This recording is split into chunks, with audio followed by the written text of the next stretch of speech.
All right, guys, we're doing something kind of special today. Something I never thought would happen in this shop, but my buddy Greg come down today and we're doing some 3D scanning. So he's going to go over what we're doing, why we're doing it, and kind of his process. And we may show you a couple tricks and tips that will share that with you about how to save some money in the process.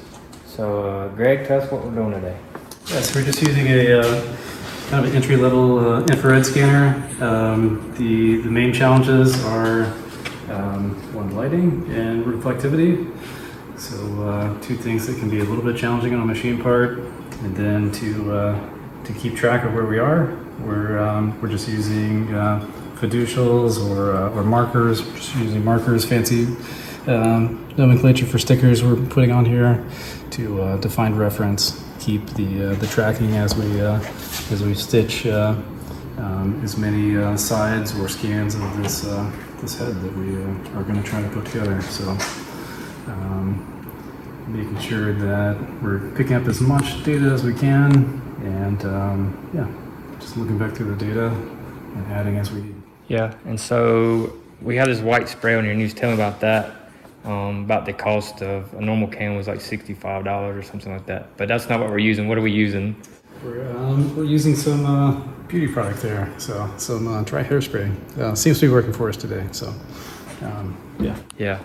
So you guys know we're always trying to teach you ways to do cool things to help your race cars go faster, make better parts, but also to do it in a costly manner. So I'm not sure what this whole project's leading to. It's just some ideas we have. Does it mean a new cylinder head? I don't know, but you got to start somewhere and just kind of feel out the process.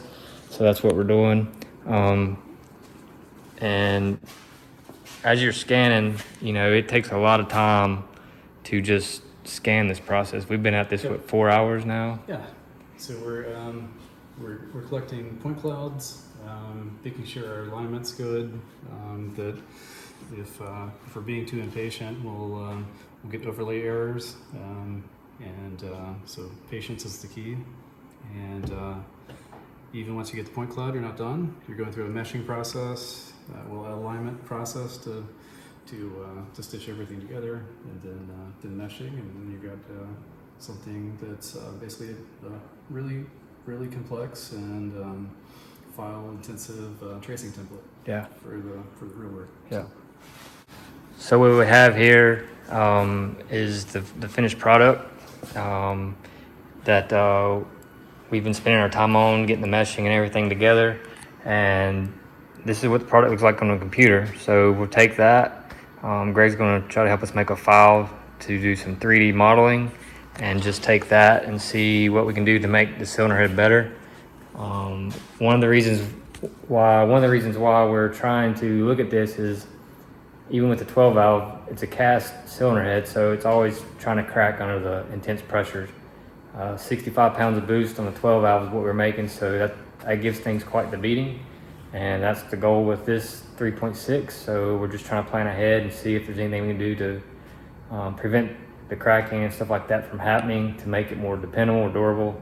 I just want to be able to make lap after lap after lap, just so we can continue to learn and make this program better. And we want to go kick some butt with the V8 guys, so that's why we're doing this. And we'll just have to see what happens. So thanks for tuning in, and just like, subscribe, share, all that good stuff, and we'll see you later.